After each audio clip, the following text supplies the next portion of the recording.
Hello, all cancers, regardless of stage, even if it's stage 3 to 4, they are able to recover. So do not be disheartened. For cervical cancer patient, what you can do is that you can try to drink guyabano leaves, damong Maria, garlic, ginger, mix them 3 times a day, drink it. And of course, Boston C, 1 teaspoon 3 times a day, megadose vitamin C, 1 tablespoon once a day, and Pixie Dust Magnesium 1 teaspoon 3 times a day. This is available at drfarrah.com.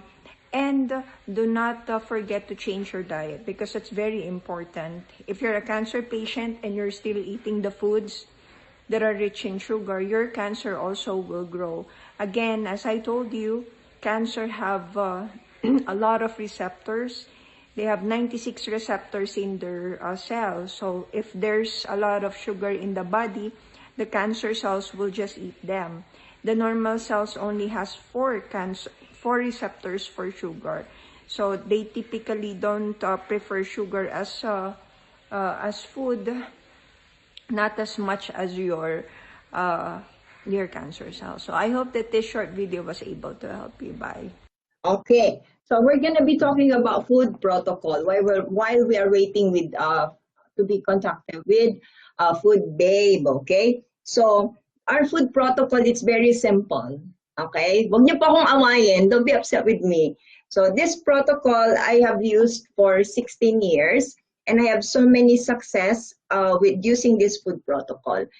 I have treated a lot of patients with this food protocol, and I can tell you, if you follow it, it's very difficult.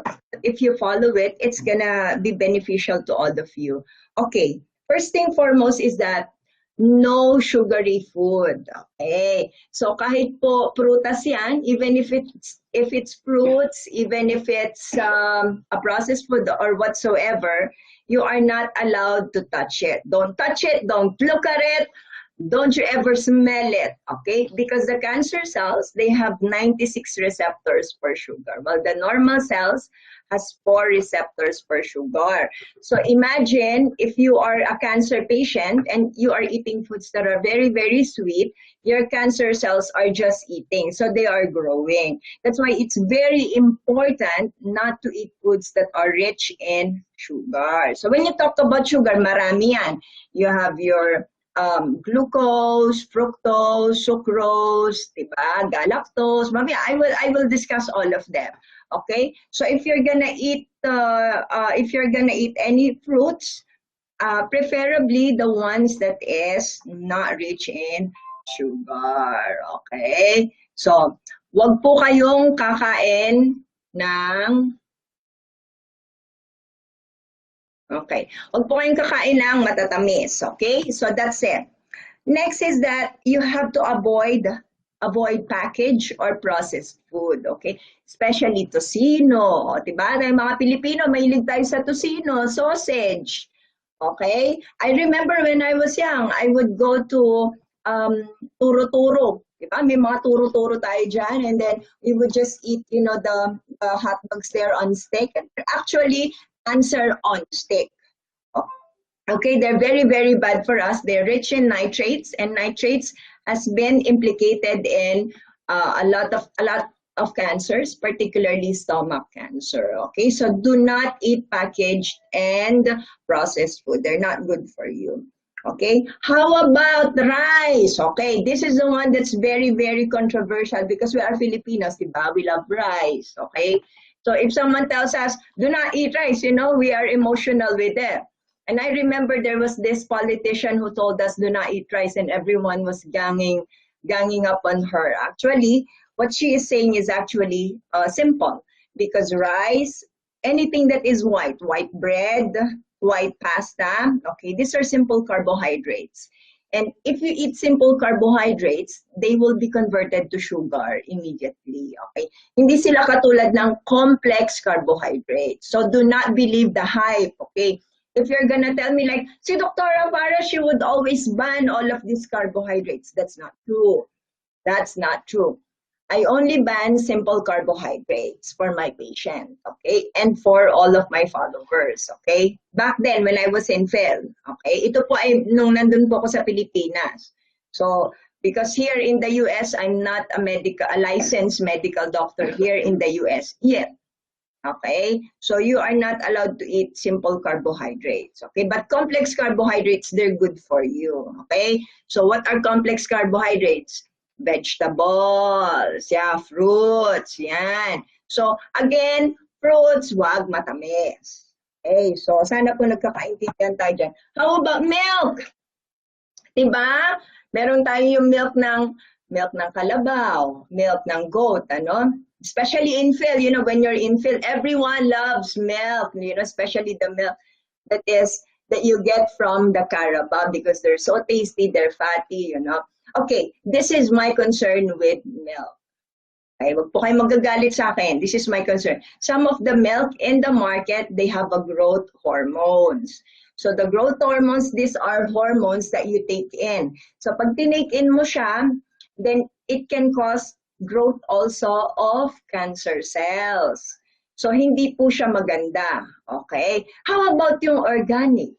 Now this is another problem. Okay? When we grow older, as we grow older, at the age of 20 up until 50 years old, we actually lose an enzyme, okay, to process all this milk. It's called lactase. So that time we don't have any more enzyme, okay? So most of us, we are actually lactose intolerant. So if you have lactose intolerant, you're gonna have diarrhea, nausea, vomiting, yan. Okay ba, boss? Are you okay? Yeah, yun ang sabi ni boss. Is okay. So that's my take in on milk. How about almond milk? Okay. How about soya milk? Okay. Majority of the foods out there, if you're familiar with GMO, that's another problem of us, your genetically modified organism, particularly with corn and soya. Okay. This GMO, there was a research. Okay. Are you okay, dude? Okay, there was a research about GMO. And these genetically modified organisms, what are these? These are organisms that have been genetically modified to suit a certain purpose. Okay, and what is the purpose? To not die. Okay, kasi usually if you plant them, they will have problems, right? So there's a lot of insects that would eat them, you know. So this is modified, they are modified genetically, so the insects will not eat them. Or the insects, yeah, genetic, okay? Pwede din na they will not freeze, okay? Like in tomatoes. Some here in the US, there are tomatoes here that, you know, they put a gene on it, so it will not freeze during winter, okay? So the problem is there was a research about this, research and experiment, and linking that these foods, GMO, they can cause cancer. Cancer, infertility, yan. So kaya maraming infertile sa atin, di ba? Nagtataka kayo, how come there's so many infertile right now? And I think one of the reason is genetically modified organism. So you have to be very careful with that, okay? So let me, I just caution you, okay? So it's really your decision if you wanna listen to me or not. Okay, nuts! Diba? Ang dami nagtatanong sa akin, Doctor, how about nuts? Yeah. So the problem with nuts is there's this contamination with the fungi. Okay, it's called aflatoxin. So the aflatoxin, and it's especially in peanuts, okay, they can cause liver cancer.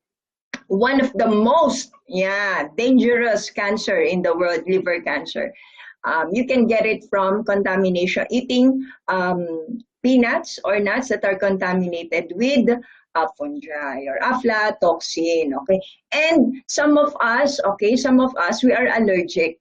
Okay, so if you're allergic to peanuts or nuts or whatever types of nuts, it's better not to eat it. Okay? So, particularly, how about oatmeals? Ayan, di ba? Ang dami nagtatanong oatmeal, sweet bread. Ayan, di ba? How about them, Doktora? Okay. Now, the problem with them is they are highly inflammatory. Okay? So, usually, yung mga patient or yung mga followers natin, if they eat it, they cause inflammation in the body. Okay? Now, inflammation is one of our worst enemies. Kasi if you have a lot of inflammation in the body, guess what will happen to you? Okay, it's associated with many illnesses, diabetes, hypertension, cancer. Oh, I have another. Yes, so say hello.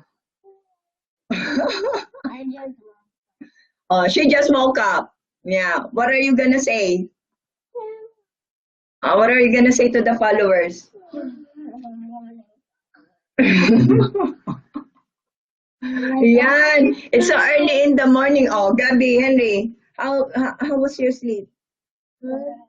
Did you dream about Mama?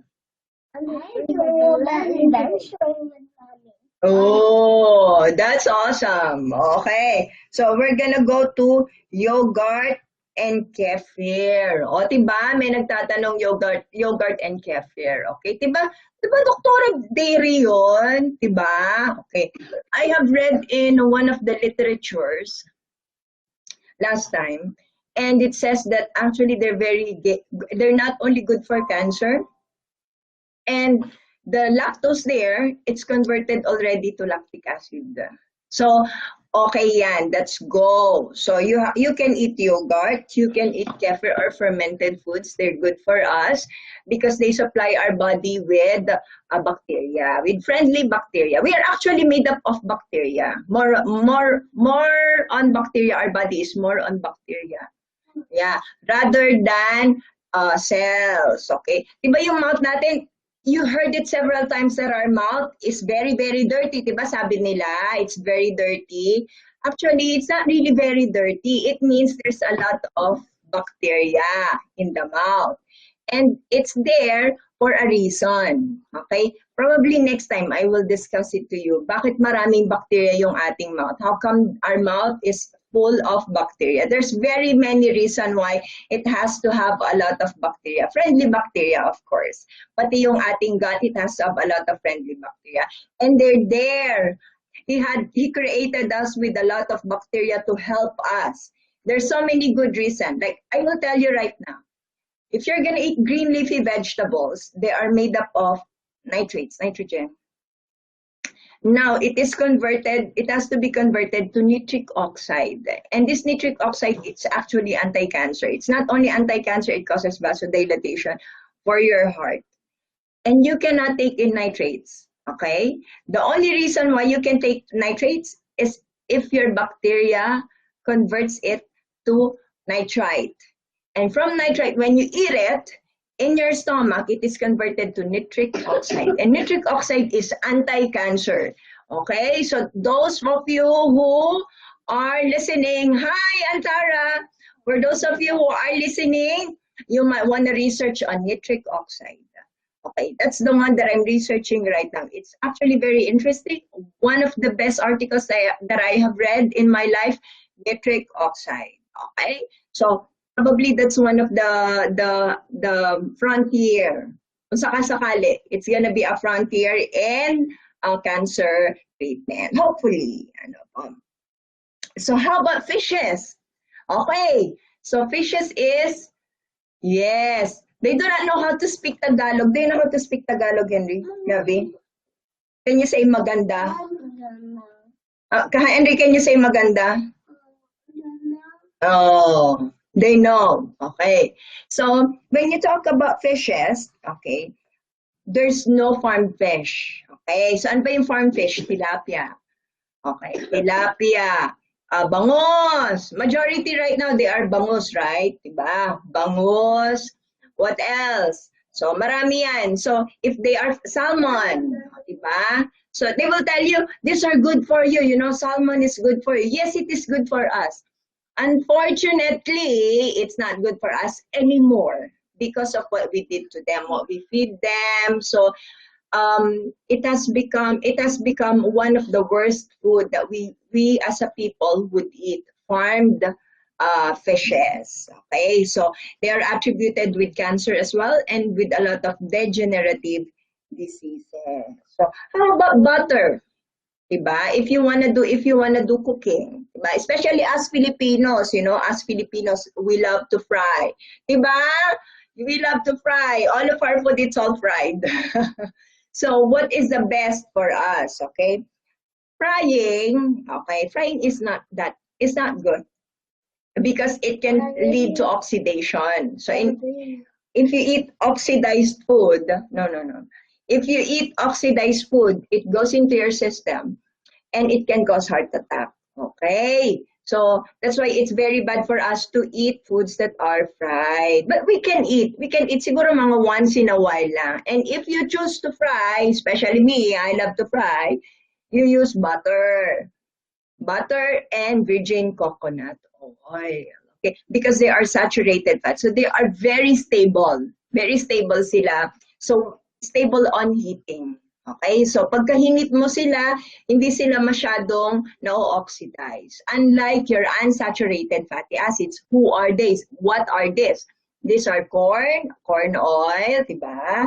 So you have your soya oil. So these are all the unsaturated fatty acid. How about olive oil? Diba? Oh, doktora, magandang olive oil, right? Olive oil is actually good for us, but you cannot cook them. And the problem with them is that if you expose them to air, okay, pag na-expose na siya sa air, it's already oxidized. Panis na, stale. It's stale already. And if you eat foods that are stale, okay, you will have a lot of problems. Okay. So how about water? Diba? Ang dami nagtatanong yan. Water. How about the water? Okay. Pwede ba yung mineral water? Okay. They have all of this water. Okay. The water is filled with minerals, dissolved minerals. Okay. So you have your calcium, magnesium, diba? Nandiyan na lahat. And the calcium, magnesium, these are also what you call alkaline water. Okay. So what is mineral? What are minerals and why are they important for us?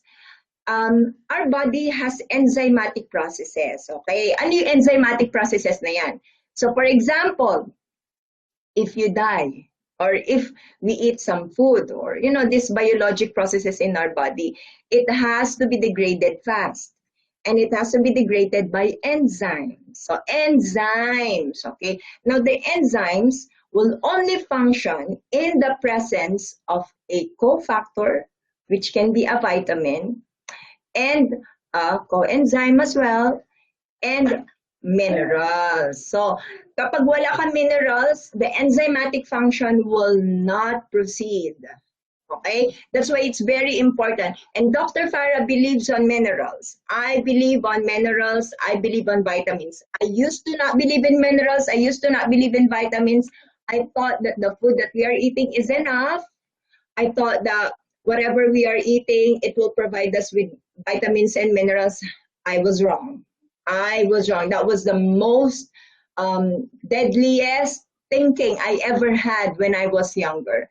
And right now I changed it. Vitamins and minerals, they are one of the best. Okay. How about Doctora, organic and inorganic? Diba? Inorganic and organic minerals. Okay. Kasi some literatures, they would tell you it has to be organic, it has to be bound to acrylated to an amino acid. Diba katulad ng magnesium orotate, magnesium citrate, diba? Ano kaya yan, Doktora? Diba? Meron ka pang mga chelated na mga yan, na mga vitamins. These are just minerals that is bound to an amino acid para daw makapasok, ma-absorb natin sa katawan. But the thing is, how about the salt? Salt is sodium chloride, diba? So we just take it in. It needs not to be bound to an amino acid and our body absorbs it. So I believe that it's also okay to take in inorganic mineral. That's for my point of view. Okay. So in the end, if the Lord made it, it must be good. It must be great. It's good for us.